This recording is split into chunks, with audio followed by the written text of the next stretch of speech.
শোনেন ছাপড়ি গো, এখন নতুন একটা ট্রেন্ড বের হয়েছে, সেটা হলো ভাবি পাশের ঘরের ভাবির দিন শেষ, গাজার আর হলো দেবরি বাংলাদেশ।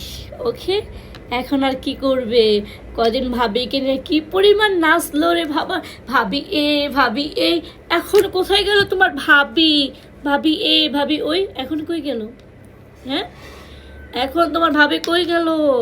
খুব বড় বড় কথা বলছিলা ভাবির সাথে, কি তোর সাথে হইছে হইছে আখি, ভাবির সাথে আমার কখনো ঝগড়া লাগবে না।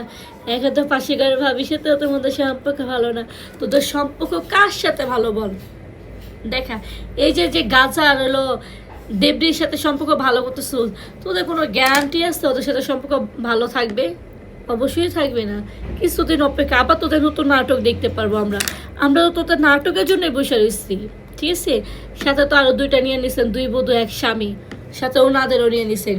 দেখবেন পরে তো আপনি একটা জিনিস দেখবেন এভরিওয়ান, সেটা হলো যখন ওদের ঝড়গা লাগবে তখন দেখবেন ও ওর বদলাম কয় কী হবে, ও ওর বদলাম কী হবে, সবাই গ্রমে তৃষা এইসব বদলামটা বলবে, ঠিক আছে? সুন্দরী তৃষা, বিশ্ব সুন্দরী টিস্যু আপনাদের এসে বলবে যে এইটা করেছে রাজা, সরি রাজা না গাজা, এটা করেছে ওইটা করেছে। দেখবেন বিশ্ব সুন্দরী রমণী এসেই বলবে আপনাদের, ঠিক আছে?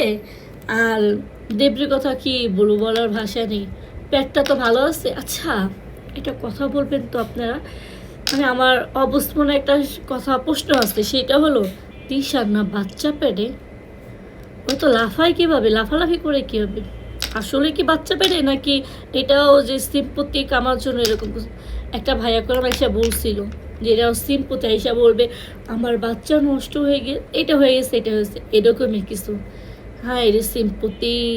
দাঁতো চা কাকু, তুমি তোমার বোরে ভালো নাটক শিখেছো, তুমি তো এক নাটক বাস, 3 হাঙ্গাইলা সাথে 2 হাঙ্গালি, এরকম ভালো নাটক শিখে দিছো, তাই না? রাজা, সরি রাজা না গাজা। বাই বাই গাজা, তোমাদের আজকে এই পর্যন্তই।